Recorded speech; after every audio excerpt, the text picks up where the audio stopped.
Scanning. Greetings, valued member of the Imperial High Council. Stand by. Incoming transmission. Activating Project Story Time. Greetings, members of the Imperial High Council, and welcome. Today is Halloween, and we are going to present a short story and a poem from two of the masters of horror. Enjoy. Pickman's Model by H.P. Lovecraft. You needn't think I'm crazy, Elliot. Plenty of others have queerer prejudices than this. Why don't you laugh at Oliver's grandfather, who won't ride in a motor? If I don't like that damned subway, it's my own business. And we got here more quickly anyhow in the taxi. We would have had to walk up the hill from Park Street if we'd taken the car. I know I'm more nervous than I was when you saw me last year, but you don't need to hold a clinic over it. There's plenty of reason, God knows, and I fancy I'm lucky to be sane at all. Why the third degree? You didn't used to be so inquisitive. Well, if you must hear it, I don't know why you shouldn't. Maybe you ought to. Anyhow, since you kept writing me like a grieved parent when you heard I'd begun to cut the art club and keep away from Pickman. Now that he's disappeared, I go around the club once in a while, but my nerves aren't what they were. No, I don't know what became of Pickman, and I don't like to guess. You might have surmised I had some inside information when I dropped him, and that's why I don't want to think where he's gone. Let the police find what they can. It won't be much, judging from the fact that they don't know yet of the old North End place he hired under the name of Peters. I'm not sure that I could find it again myself, not that I'd ever try, even in broad daylight. Yes, I do know, or I am afraid to know, why he maintained it. I'm coming to that, and I think you'll understand before I'm through why I didn't tell the police. They would ask me to guide them, but I couldn't go back there, even if I knew the way. There was something there, and now I can't use the subway, and you may as well have your laugh at this too, go down to the cellars anymore. I should think you'd have known that I didn't drop Pickman for the same silly reasons that fussy old women like Dr. Reed or Joe Mignot or Bosworth did. Morbid art doesn't shock me, and when a man has the genius Pickman had, I feel it an honor to know him, no matter what direction his work takes. Boston never had a greater painter than Richard Upton Pickman. I said it at first, and I'll say it still, and I never swerved an inch either when he showed that ghoul feeding. That was, you remember, that was when Minot cut him. You know, it takes profound art and profound insight into nature to turn out stuff like Pickman's. Any magazine cover hack can splash paint around wildly and call it a nightmare or a witch's Sabbath or a portrait of the devil.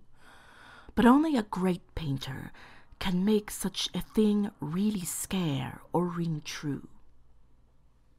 That's because only a real artist knows the actual anatomy of the terrible, or the physiology of fear, the exact sort of lines and proportions that connect up with latent instincts or hereditary memories of fright, and the proper color contrasts and lighting effects to stir the dormant sense of strangeness.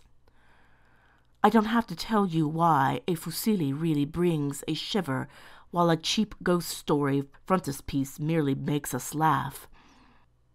There's something those fellows catch, beyond life, that they're able to make us catch for a second.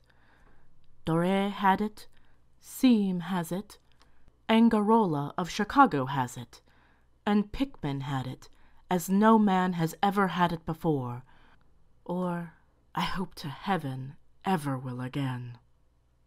Don't ask me what it is they see. You know, in ordinary art, there's all the difference in the world between the vital, breathing things drawn from nature or models, and the artificial truck that commercial small fry reel off in a bare studio by rule. Well, I should say, the really weird artist has a kind of vision which makes models, or summons up what amounts to actual scenes from the spectral world he lives in. Anyhow, he manages to turn out results that differ from the pretender's mince pie dreams in just about the same way that the life painter's results differ from the concoctions of a correspondence school cartoonist. If I had ever seen what Pickman saw. But no. Here, let's have a drink before we get any deeper. Gad, I wouldn't be alive if I'd ever seen what that man saw. If he was a man. I remember your asking Pickman yourself once, the year before you went away, wherever in thunder he got such ideas and visions. Wasn't that a nasty laugh he gave you? It was partly because of that laugh that Reed dropped him. Reed, you know, had just taken up comparative pathology and was full of pompous inside stuff about the biological or evolutionary significance of this or that mental or physical symptom. He said Pickman repelled him more and more every day, and almost frightened him toward the last, that the fellow's features and expression were slowly developing in a way he didn't like, in a way that wasn't human. He had a lot of talk about diet, and said Pickman must be abnormal and eccentric to the last degree. I suppose you told Reed, if you and he had any correspondence over it, that he'd let Pickman's paintings get on his nerves or harrow up his imagination. I know I told him that myself, then. But keep in mind that I didn't drop Pickman for anything like this. On the contrary, my admiration for him kept growing. For that ghoul-feeding painting was a tremendous achievement. As you know, the club wouldn't exhibit it, and the Museum of Fine Arts wouldn't accept it as a gift, and I can add that nobody would buy it, so Pickman had it right in his house till he went. Now his father has it in Salem. You know, Pickman comes out of an old Salem stock, and had a witch ancestor hanged in 1692. I got into the habit of calling on Pickman quite often, especially after I began making notes for a monograph on weird art. Probably it was his work which put the idea into my head, and anyhow, I found him a mine of data and suggestions when I came to develop it. He shewed me all the paintings and drawings he had about, including some pen-and-ink sketches that would, I verily believe, have got him kicked out of the club if any of the members had seen them. Before long I was pretty near a devotee, and would listen for hours like a schoolboy to art theories and philosophic speculations wild enough to qualify him for the Danvers Asylum. My hero worship, coupled with the fact that people generally were commencing to have less and less to do with him, made him very confidential with me, and one evening he hinted that if I were fairly close-mouthed and none too squeamish, he might show me something rather unusual, something a bit stronger than anything he had in the house. He said once, "There are things that won't do for Newbury Street, things that are out of place here, and that can't be conceived here anyhow. It's my business to catch the overtones of the soul, and you won't find those in a parvenu set of artificial streets on made land. Black Bay isn't Boston. It isn't anything yet, because it's had no time to pick up memories and attract local spirits. If there are any ghosts here, they're the tame ghosts of a salt marsh or a shallow cove. And I want human ghosts, the ghosts of beings highly organized enough to have looked on hell and known the meaning of what they saw." The place for an artist to live is the North End. If any aesthete were sincere, he'd put up with the slums for the sake of the massed traditions. God, man, don't you realize that places like that weren't merely made, but actually grew? Generation after generation lived and felt and died there. And that's in days when people weren't afraid to live and feel and die. Don't you know that there was a mill on Coop's Hill in 1632, and that half the present streets were laid out by 1650? I can show you houses that have stood 2 centuries and a half and more. Houses that have witnessed what would make modern houses crumble into powder. What do moderns know of life and the forces behind it? You call the Salem witchcraft a delusion, but I'll wager my 4 times great-grandmother could have told you things. They hanged her on Gallows Hill, with Cotton Mather looking sanctimoniously on. Mather, damn him, was afraid somebody might succeed in kicking free of this accursed cage of monotony. I wish someone had laid a spell on him or sucked his blood in the night. I can show you a house he lived in, and I can show you another one he was afraid to enter into, in spite of all of his fine, bold talk. He knew things he didn't dare put into that stupid Magnalia, or that puerile Wonders of the Invisible World. Look here, do you know the whole North End once had a set of tunnels that kept certain people in touch with each other's houses, and the burying ground, and the sea? Let them prosecute and prosecute above ground. Things went on every day that they couldn't reach, and voices laughed at night that they couldn't place.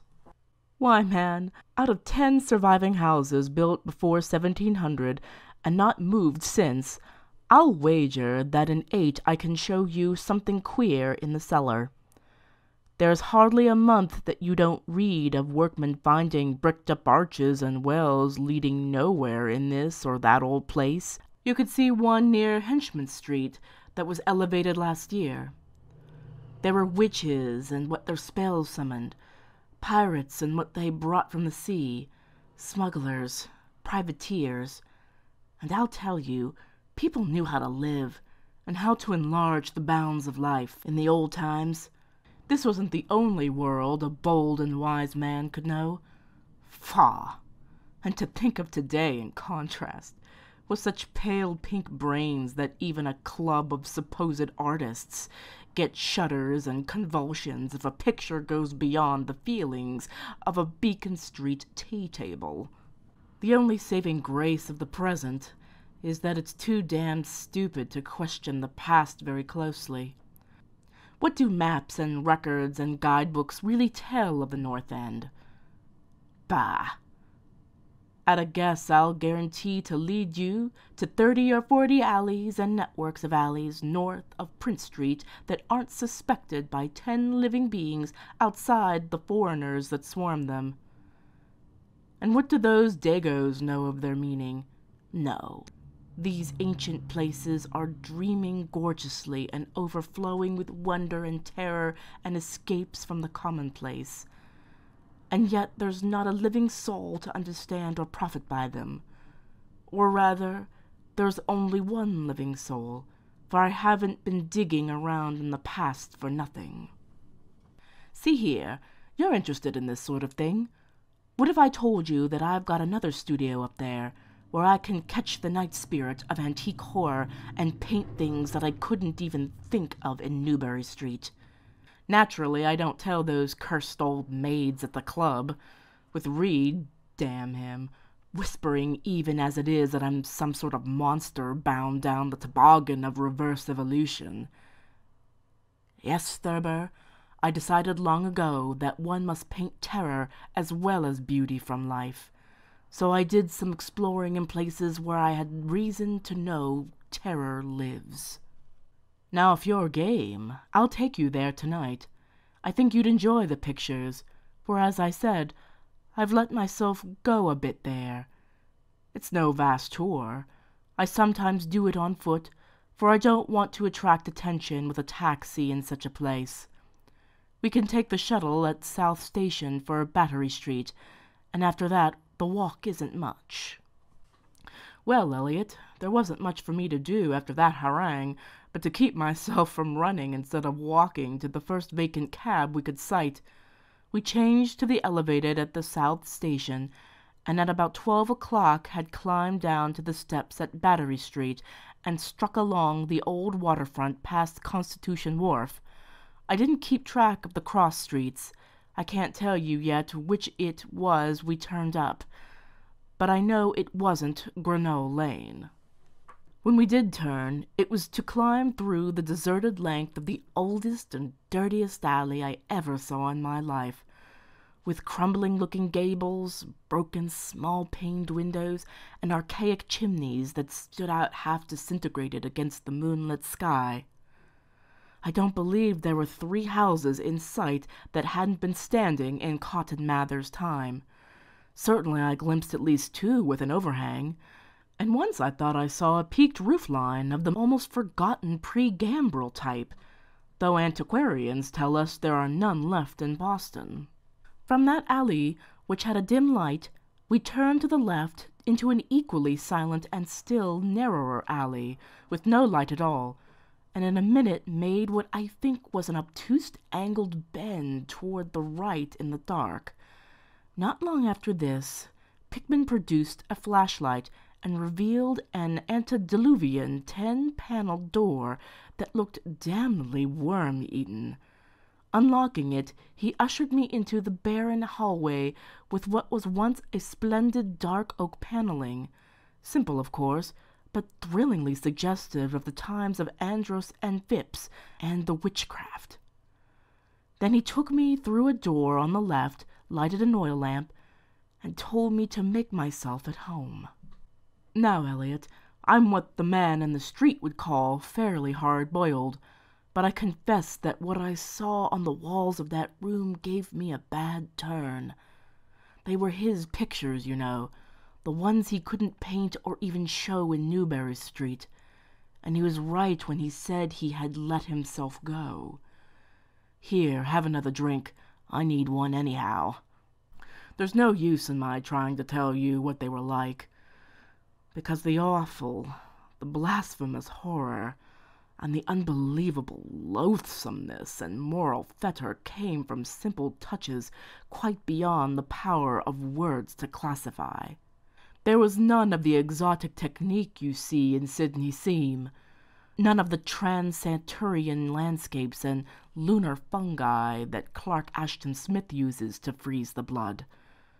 The backgrounds were mostly old churchyards, deep woods, cliffs by the sea, brick tunnels, ancient paneled rooms, or simple vaults of masonry. Coop's Hill burying ground, which could not be many blocks away from this very house, was a favorite scene. The madness and monstrosity lay in the figures in the foreground, for Pickman's morbid art was preeminently one of demonic portraiture. These figures were seldom completely human, but often approached humanity in varying degree. Most of the bodies, while roughly bipedal, had a forward slumping and a vaguely canine cast.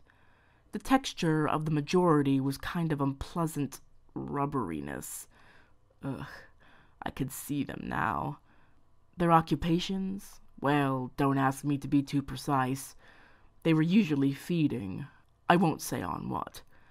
They were sometimes shown in groups in cemeteries or underground passages, and often appeared to be in battle over their prey, or rather their treasure trove. And what damnable expressiveness Pickman sometimes gave the sightless faces of this carnal booty. Occasionally the things were shown leaping through the open windows at night, or squatting on chests of sleepers, worrying at their throats. One canvas showed a ring of them baying about a hanged witch on Gallows Hill, whose dead face held a close kinship to theirs. But don't get the idea that it was all this hideous business of theme and setting which struck me faint. I'm not a 3-year-old kid, and I'd seen much like this before. It was the faces, Elliot. Those accursed faces that leered and slavered out of the canvas with the very breath of life. By God, man, I verily believed they were alive. That nauseous wizard had waked the fires of hell in pigment, and his brush had been a nightmare-spawning wand. Give me that decanter, Elliot. There was one thing called the lesson.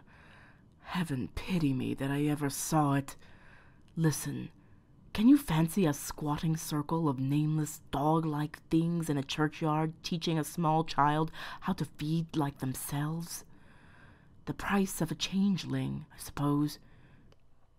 You know the old myth about how the weird people leave their spawn in cradles in exchange for the human babes they steal. Pickman was showing what happens to those stolen babes, how they grow up, and then I begin to see a hideous relationship in the faces of the human and non-human figures. He was, in all his gradations of morbidity between the frankly non-human and the degradedly human, establishing a sardonic linkage and evolution. The dog things were developed from mortals. And no sooner had I wondered what he made of their own young as left with mankind in the form of changelings, that my eye caught a picture embodying that very thought. It was that of an ancient Puritan interior, a heavily beamed room with lattice windows, a settle, and clumsy 17th-century furniture, with the family sitting about while the father read from the scriptures.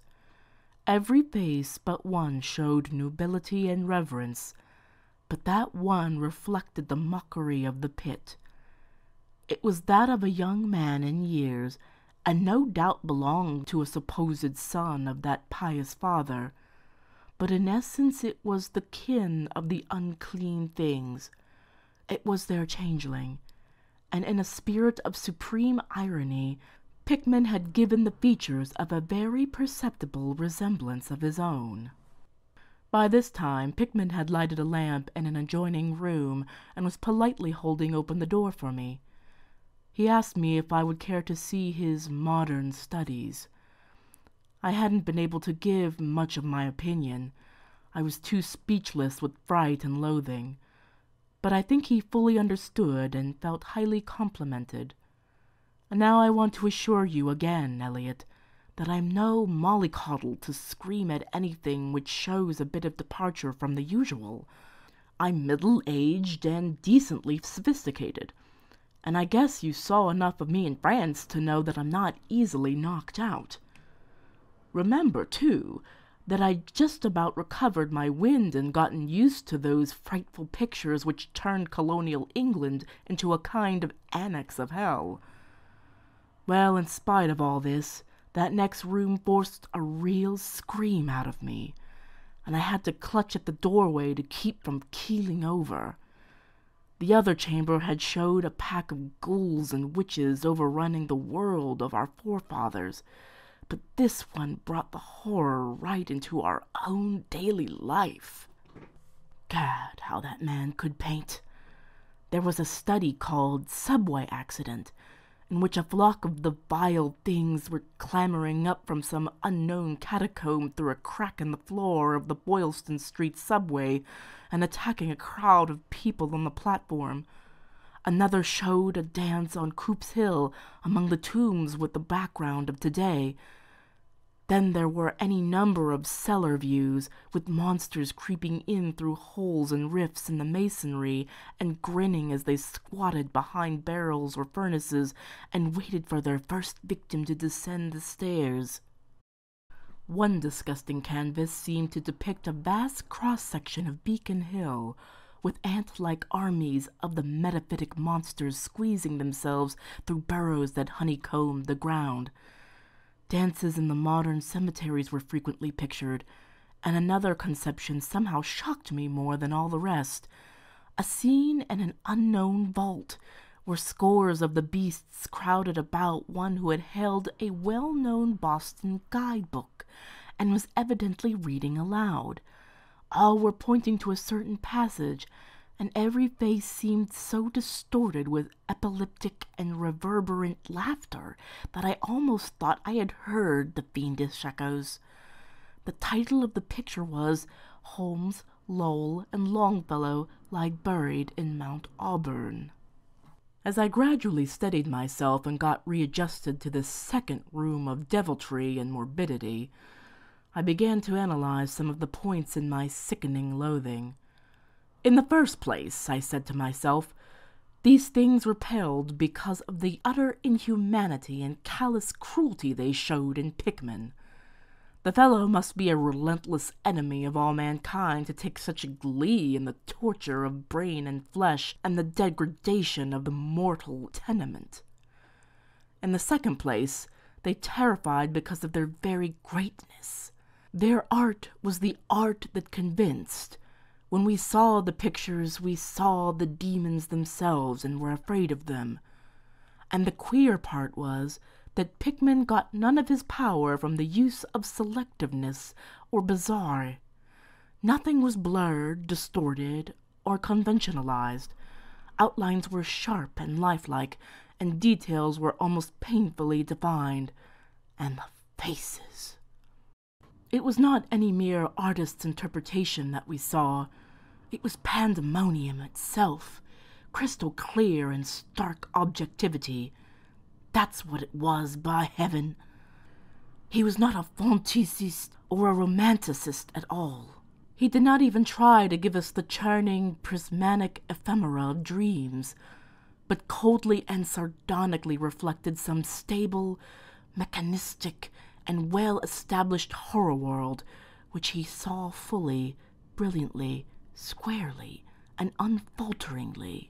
God knows what that world can have been, or where he ever glimpsed the blasphemous shapes that looped and trotted and crawled through it. But whatever the baffling source of his images, one thing was plain. Pickman was in every sense, in conception and in execution, a thorough, painstaking, and almost scientific realist. My host was now leading the way down cellar to his actual studio, and I braced myself for some hellish effects among the unfinished canvases. As we reached the bottom of the damp stairs, he turned his flashlight to a corner of the large open space at hand, revealing the circular brick curb of what was evidently a great well in the earthen floor. We walked nearer, and I saw that it must have been 5 feet across, with walls a good foot thick and some 6 inches above the ground. Solid work of the 17th century, or I was much mistaken. That, Pickman said, was the kind of thing he had been talking about, an aperture of the network of tunnels that used to undermine the hill. I noticed idly that it did not seem to be bricked up, and that a heavy disk of wood formed the apparent cover. Thinking of the things this well must have been connected with if Pickman's wild hints had not been mere rhetoric, I shivered slightly, then turned to follow him up a step and through a narrow door into a room of fair size, provided with a wooden floor and furnished as a studio. An acetylene gas outfit gave the light necessary for work. The unfinished pictures on easels or propped against the walls were as ghastly as the finished ones upstairs, and showed the painstaking methods of the artist. Scenes were blocked out with extreme care, and penciled guidelines told of the minute exactitude which Pickman used in getting the right perspective and proportions. The man was great. I say it even now, knowing as much as I do. A large camera on the table excited my notice, and Pickman told me that he used it in taking scenes for backgrounds, so that he might paint them from photographs in the studio instead of carting his outfit around the town for this or that view. He thought a photograph quite as good as an actual scene or model for sustained work, and declared he employed them regularly. There was something very disturbing about the nauseous sketches and half-finished monstrosities that leered from every side of the room, and when Pickman suddenly unveiled a huge canvas on the side away from the light, I could not for my life keep back a loud scream, the second I had admitted that night. It echoed and echoed through the dim vaultings of that ancient and nitrous cellar, and I had to choke back a flood of reaction that threatened to burst out as hysterical laughter. Merciful Creator! Elliot, I don't know how much of it was real and how much of it was feverish fancy. It doesn't seem to me that Earth can hold a dream like that. It was a colossal and nameless blasphemy with glaring red eyes, and it held in bony claws a thing that had been a man, gnawing at the head as a child nibbles at a stick of candy. Its position was kind of a crouch, and as one looked, one felt that at any moment it might drop its present prey and seek a juicier morsel. But damn it all, it wasn't even the fiendish subject that made such an immortal fountainhead of all panic. Not that, nor the dog face with its pointed ears, bloodshot eyes, flat nose, and drooling lips. It wasn't the scaly claws, nor the mold-caked body, or the half-hooved feet. None of these, though any one of them might have driven an excitable man to madness. It was the technique, Elliot. The cursed, the impious, the unnatural technique. As I am a living being, I never elsewhere saw the actual breath of life so fused into a canvas. The monster was there. It glared and gnawed and gnawed and glared, and I knew that only a suspension of nature's laws could ever let a man paint a thing like that without a model, without some glimpse of the netherworld which no mortal unsouled to the fiend had ever had. Pinned with a thumbtack to a vacant part of the canvas was a piece of paper now badly curled up. Probably, I thought, a photograph from which Pickman meant to paint a background as hideous as the nightmare it was to enhance. I reached out to uncurl and look at it, when suddenly I saw Pickman start as if shot. He had been listening with peculiar intensity ever since my shocked scream had waked unaccustomed echoes in the dark cellar, and now he seemed struck with a fright which, though not comparable to my own, had in it more of the physical than the spiritual. He drew a revolver and motioned me to silence, then stepped out into the main cellar and closed the door behind him. I think I was paralyzed for an instant. Imitating Pickman's listening, I fancied I heard a faint scurrying sound somewhere, and a series of squeals or bleats in a direction I couldn't determine. I thought of huge rats and shuddered. Then there came a subdued sort of clatter which somehow set me all in goose-flesh. A furtive, groping kind of clatter, though I can't attempt to convey what I mean in words. It was like heavy wood falling on stone or brick. Wood on brick. What did that make me think of? It came again and louder. There was a vibration as if the wood had fallen farther than it had before. After that followed a sharp, grating noise, a shouted gibberish from Pickman, and the deafening discharge of all 6 chambers of the revolver, fired spectacularly as a lion tamer might fire in the air for effect. A muffled squeal or squawk, and a thud, then more wood and brick grating, a pause, and the opening of the door, at which, I confess, I started violently. Pickman reappeared with his smoking weapon, cursing the bloated rats that infested the ancient well. "The deuce knows what they eat, Thurber," he grinned, "for those archaic tunnels touched graveyard and witch den and sea-coast. But whatever it is, they must have run short, for they were devilish anxious to get out. Your yelling stirred them up, I fancy. Better be cautious in these old places. Our rodent friends are the one drawback, though I sometimes think they're a positive asset by way of atmosphere and color." Well, Elliot, that was the end of the night's adventure.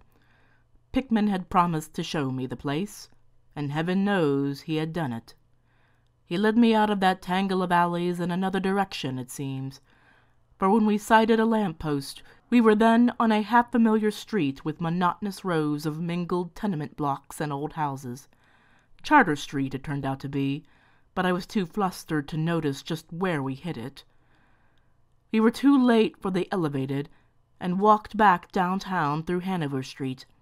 I remember that walk.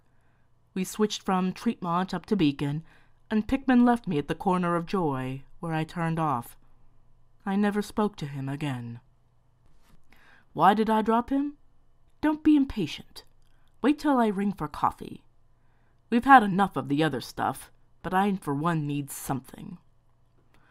No, it wasn't the paintings I saw in that place, though I'll swear they were enough to get him ostracized in 9/10 of the homes and clubs of Boston, and I guess you won't wonder now why I have to steer clear of subways and cellars. It was something I found in my coat the next morning.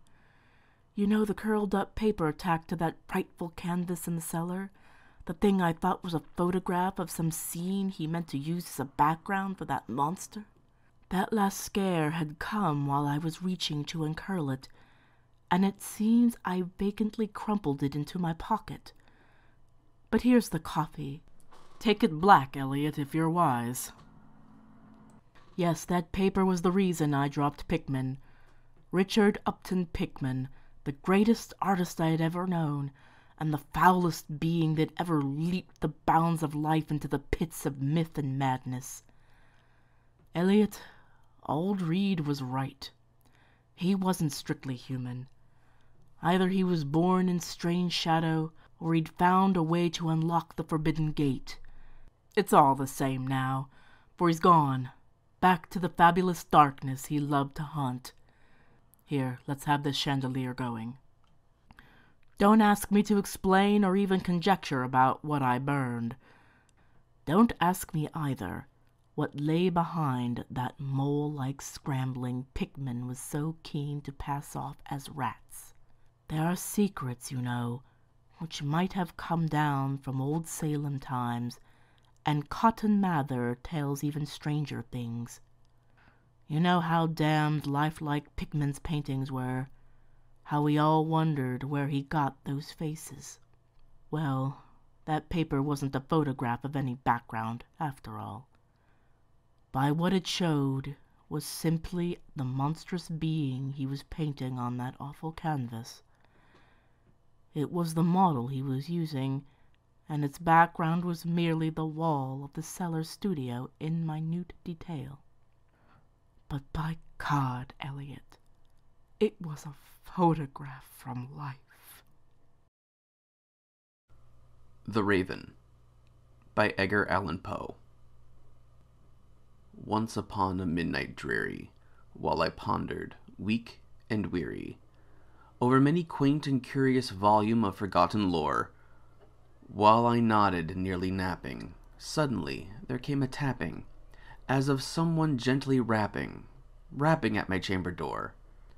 "'Tis some visitor," I muttered, tapping at my chamber door. "Only this, and nothing more." Distinctly I remember it was the bleak December, and each separate dying ember wrought its ghost upon the floor.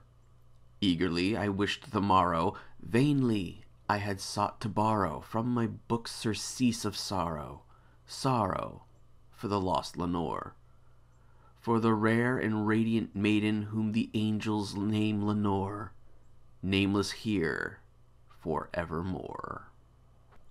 And the silken, sad, uncertain rustling of each purple curtain thrilled me, filled me with fantastic terrors never felt before, so that now, to still the beating of my heart, I stood repeating, "'Tis some visitor entreating entrance at my chamber door, some late visitor entreating entrance at my chamber door. This it is, and nothing more." Presently my soul grew stronger, hesitating then no longer. "Sir," said I, "or madam, truly your forgiveness I implore, but the fact is I was napping, and so gently you came rapping, and so faintly you came tapping at my chamber door, that I scarce was sure I heard you. Here I opened wide the door. Darkness there, and nothing more. Deep into that darkness peering, long I stood there, wondering, fearing, doubting, dreaming dreams no mortal ever dared to dream before. But the silence was unbroken, and the stillness gave no token, and the only word there spoken was the whispered word, "Lenore?" This I whispered, and an echo muttered back the word, "Lenore." Merely this, and nothing more. Back into the chamber turning, all my soul within me burning. Soon again I heard a tapping somewhat louder than before. "Surely," said I, "surely that is something at my window lattice. Let me see then what thereat is, and this mystery explore. Let my heart be still a moment, and this mystery explore. 'Tis the wind, and nothing more." Open here I flung the shutter, when with many a flirt and flutter, in there stepped a stately raven of the saintly days of yore. Not the least obeisance made he, not a minute stopped or stayed he, but with mine of lord and lady perched above my chamber door, perched upon a bust of Pallas just above my chamber door, perched and sat, and nothing more. Then this ebony bird beguiling my sad fancy into smiling, by the grave and stern decorum of the countenance it wore. "Though thy crest be shrown and shaven, thou," I said, "art sure no craven, ghastly grim and ancient raven wandering from the nightly shore. Tell me what thy lordly name is on the night's Plutonian shore." Quoth the raven, "Nevermore." Much as I marveled this ungainly fowl to hear discourse so plainly, though its answer little meaning, little relevancy bore, for we cannot help agreeing that no living human being ever yet was blessed with seeing a bird above his chamber door, bird or beast upon the sculpted bust above his chamber door, with such name as Nevermore. But the raven, sitting lonely on the placid bust, spoke only that one word, as if his soul in that one word he did outpour, nothing farther than he uttered, not a feather than he fluttered, till I scarcely more than muttered, "Other friends have flown before, on the morrow he will leave me, as my hopes have flown before." Then the bird said, "Nevermore." Startled at the stillness broken by a reply so aptly spoken, "Doubtless," said I, "what it utters is its only stock and store, caught from some unhappy master whom unmerciful disaster followed fast and followed faster till his songs and one burden bore, till the dirges of his hope that melancholy burden bore, of nevermore." But the raven still beguiling all my fancy into smiling, straight I wheeled a cushioned seat in front of bird and bust and door.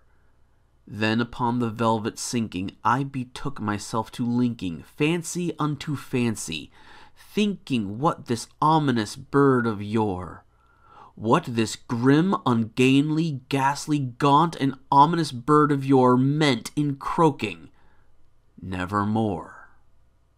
This I sat engaged in guessing, but no syllable expressing, to the fowl whose fiery eyes now burned into my bosom's core. This and more I sat divining, with my head at ease reclining on the cushion's velvet lining that the lamplight gloated o'er. But whose velvet violet lining with the lamplight gloating o'er? She shall press, nevermore.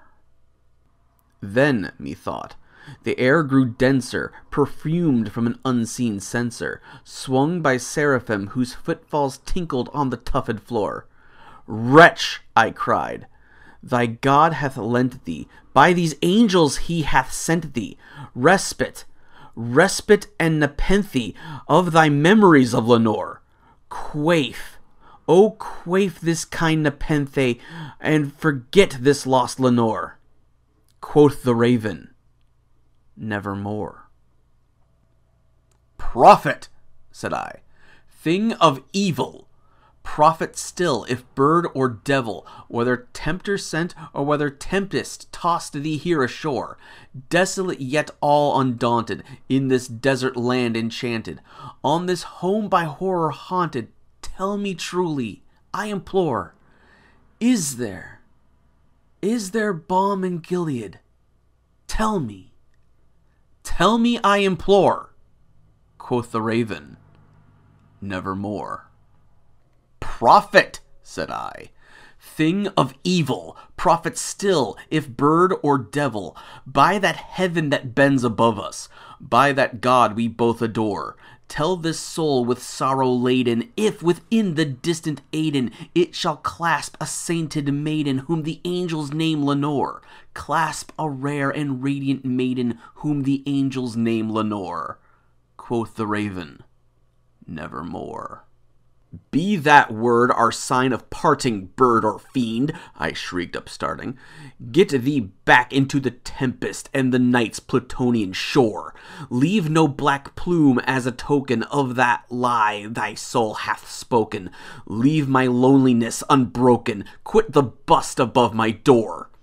Take thy beak from out my heart and take thy form from off my door, quoth the raven, nevermore. And the raven, never flitting, still is sitting on the pallid bust of Pallas just above my chamber door. And his eyes have all the seeming of a demon's that is dreaming, and the lamplight o'er him streaming throws his shadow on the floor. And my soul from out that shadow that lies floating on the floor shall be lifted nevermore. Have a happy Halloween. Computer, save file, and end transmission. Affirmative. Processing. System reset. Ending communication.